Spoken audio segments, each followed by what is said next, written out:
del buen ladrón. Es decir, hermanos, se repiten estos eventos. Nosotros vemos los cambistas de dinero de nuevo en el Banco Vaticano y su Reserva Federal. Se han adueñado de cientos de miles de colegios y universidades. ¿Y qué le enseñan a los niños en esos colegios? Les enseñan a violar la ley de Dios, a ser irreverentes y desafiantes contra el Creador. Son niños a los que se los pone enfrente de una estatua y les dicen: mira, he aquí tu Dios, arrodíllate ante una estatua de yeso. ¡Plop!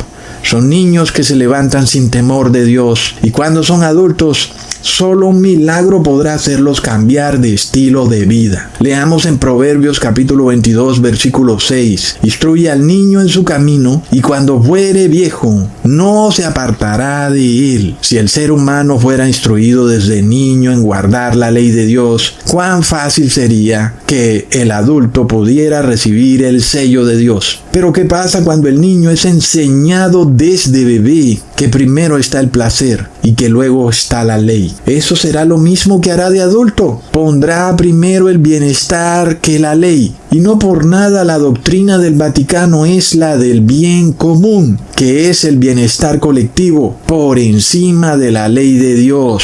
Plop. ¿Qué tenemos aquí, hermanos? Es una supuesta iglesia de Cristo que no puede imponer el sello de Dios, porque no puede hacer que sus fieles se aparten de iniquidad. Es que por doctrina enseña a sus fieles a cometer iniquidad. No solo lo hace la iglesia católica, sino también la iglesia evangélica. Llámala adventista, pentecostal, Testigos de Jehová, llámala como quieras. Todas esas iglesias por doctrina enseñan a violar la ley de Dios. Hermanos, ¿qué quiere decir eso? Que de nuevo estamos ante una higuera infértil. Es una iglesia que no da frutos. Es una iglesia llena de espinos y abrojos. Es un cristianismo en apostasía, que viéndose incapaz de engendrar hijos para Dios, mediante el casamiento de Cristo con su iglesia, se vuelca en el adulterio y se casa con los reyes de la tierra, para que a través de la unión de la iglesia y el Estado, ahora esta iglesia engendre hijos bastardos, hijos engendrados del adulterio, engendrados de un ayuntamiento entre iglesia y Estado. Y ahora, obviamente, estos niños no son de Dios, son niños del adulterio entre la iglesia y el Estado.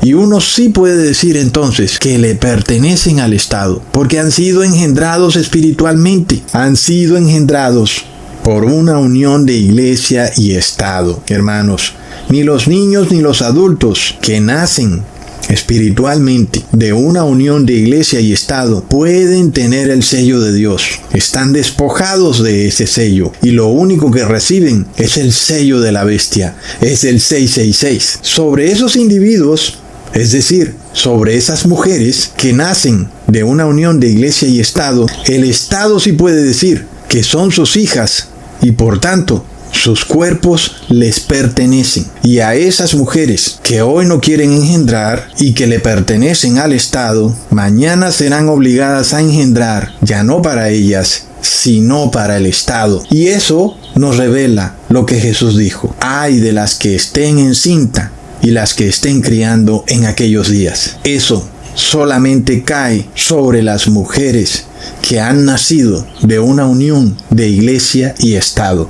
¿Lo entendemos, hermanos? Es legal y es legítimo, como lo había explicado en otros videos. El sistema de la bestia tiene derechos legales y legítimos sobre el cuerpo del ser humano y sobre todo, como ya lo probamos, literalmente son sus hijos y por tanto la iglesia y el Estado tienen derecho a mandar sobre el cuerpo de sus hijos. Recordemos también un video donde hablábamos del bautismo como un sello, y el bautismo negro es también el sello del demonio, y hoy la humanidad cosecha los frutos del bautismo negro. Es el nefasto fruto de la infertilidad. ¿Y qué es lo que sigue, hermanos? Como ya lo vimos, cuando Jesús ve a una higuera que es infértil, pues no sirve para nada. ¿Qué pasa con esa higuera? Está ahí, nunca da frutos. Entonces recibe una maldición y se empieza a secar. Es lo que viene, hermanos, es lo que viene. Nosotros lo habíamos advertido. Viene un tiempo de secamiento y viene también un tiempo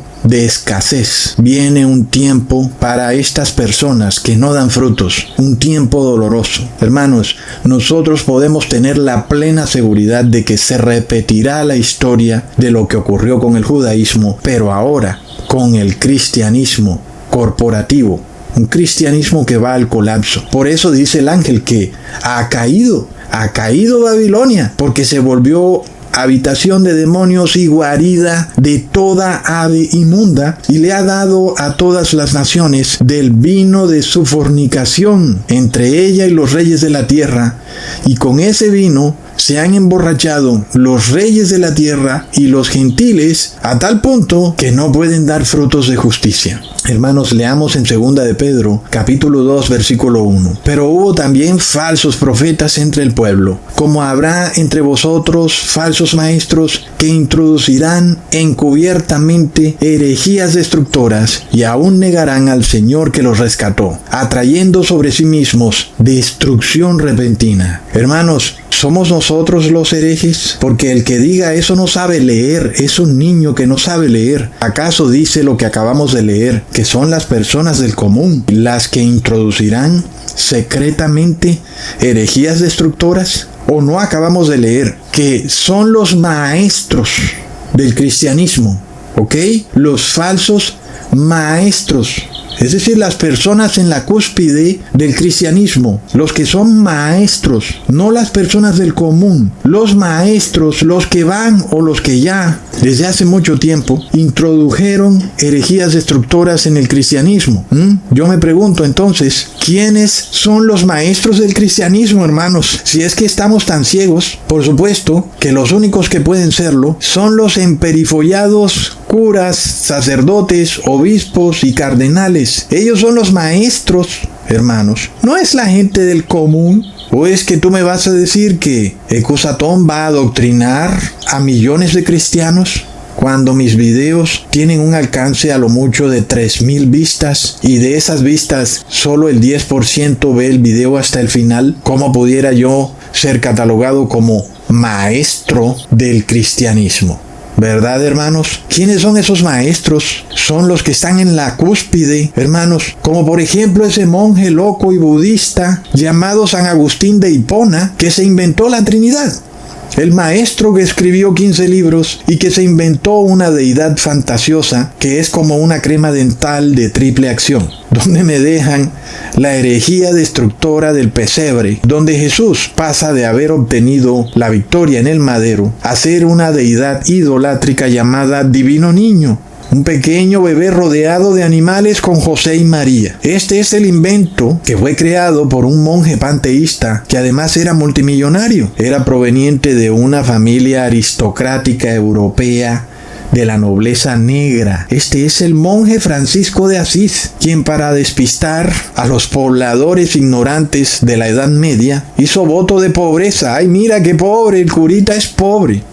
Es multimillonario, hermanos. El padre de Francisco de Asís era enormemente rico porque pertenecía a la nobleza negra. Este era un ser panteísta que andaba todo el día encerrado en un establo, hablando con los animales, hablando con el sol y con la luna, y los llamaba hermanos. Si eso no es una herejía destructora que ha sido metida en el cristianismo, en donde hoy muchos cristianos han mezclado la ecología con el cristianismo, pensando que la ecología es una rama de la ciencia, sin saber que la ecología es una religión inventada primero por los paganos, porque antes se le conocía como panteísmo, pero fue introducida al cristianismo por Francisco de Asís, quien fue declarado como el padre de la ecología. ¿Y quién es el maestro del cristianismo sino Francisco de Asís, hermanos? ¿Y dónde me dejan la herejía destructora introducida por Constantino, en donde ahora el día de reposo había sido cambiado de sábado a domingo? ¿Quién introdujo esa herejía destructora, hermanos? ¿La introdujeron personas humildes, personas del común, o la introdujeron maestros?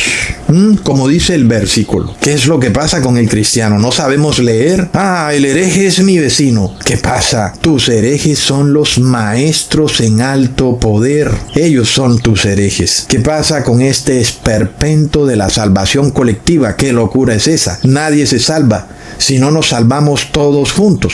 El concepto de la Iglesia Católica de que la salvación solo puede ser colectiva. Estamos todos en esto juntos. Es una herejía destructora, hermanos, cuando la palabra dice muy clara que la salvación es individual, porque la fe es un asunto personal. La fe no puede ser jamás colectiva. ¿De qué sirve una teocracia entonces? No sirve de nada, porque la fe es un asunto individual. El Estado es incapaz de lograr que en un ser humano se despierte la fe. Pero es que si hasta Dios quisiera que la fe se despertara en los seres humanos, y por más de que ha hecho Dios, que inclusive mandó a su Hijo a morir por nuestros pecados, y todavía la mayoría de personas no tiene un arrepentimiento genuino, su fe no se despierta. ¿Y eso qué quiere decir?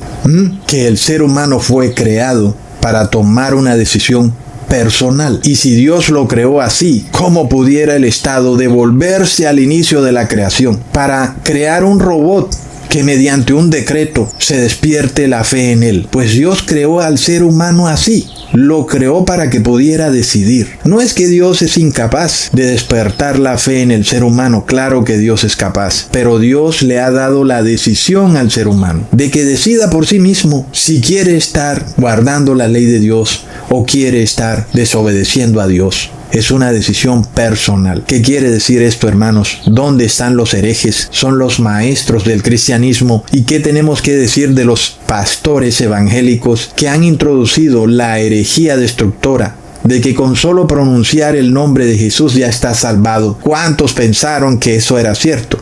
Decreta que crees en Jesús y serás salvo. Un momento. Si te apartas de iniquidad, ¿ok? Si te apartas de iniquidad. Pero ellos cortaron la doctrina por la mitad. Introdujeron una herejía destructora. ¿Y quienes la reciben? Piensan que están adorando a Dios, que están cumpliendo con un requisito para su salvación, cuando no saben que la doctrina ha sido cercenada por la mitad y están dejando a un lado el apartarse de iniquidad, y por eso están perdiendo su vida eterna. Leamos en el 2º versículo de lo que dice el apóstol Pedro: y muchos seguirán sus disoluciones, por causa de las cuales el camino de la verdad será blasfemado. ¿Acaso el apóstol dijo que pocos seguirán sus disoluciones? ¿Cuáles son esas disoluciones, hermanos? Porque no sabemos leer, pues son las herejías destructoras, que muchos seguirán las herejías destructoras, no pocos, ¿ok? Y generalmente el cristiano engañado cree que son pocos los que se pierden, pues ya vemos que el apóstol Pedro dice que son muchos los que siguen las disoluciones de estos maestros del cristianismo. Y es que uno no puede sino imaginarse a estos cristianos de la Edad Media envalentonados llamando hereje a Martín Lutero, un pobre hombre que no tenía los medios para influenciar a las masas, cuando el mismo apóstol Pedro está diciendo que muchos son los que seguirán las herejías destructoras, no pocos. Entonces, ¿cómo es posible que se podía pretender que un solo hombre lograra introducir una herejía destructora? Es imposible. La realidad es que eran los cristianos los que eran los herejes. Las multitudes con sus maestros, sus sacerdotes católicos y hoy en día también los evangélicos. Parece increíble entonces que de nuevo se forme en Estados Unidos una teocracia y no sean pocos, sino muchos los que salgan de nuevo a defender estas disoluciones, estas herejías destructoras, como la gran herejía de que Cristo murió en una cruz. Es una herejía que fue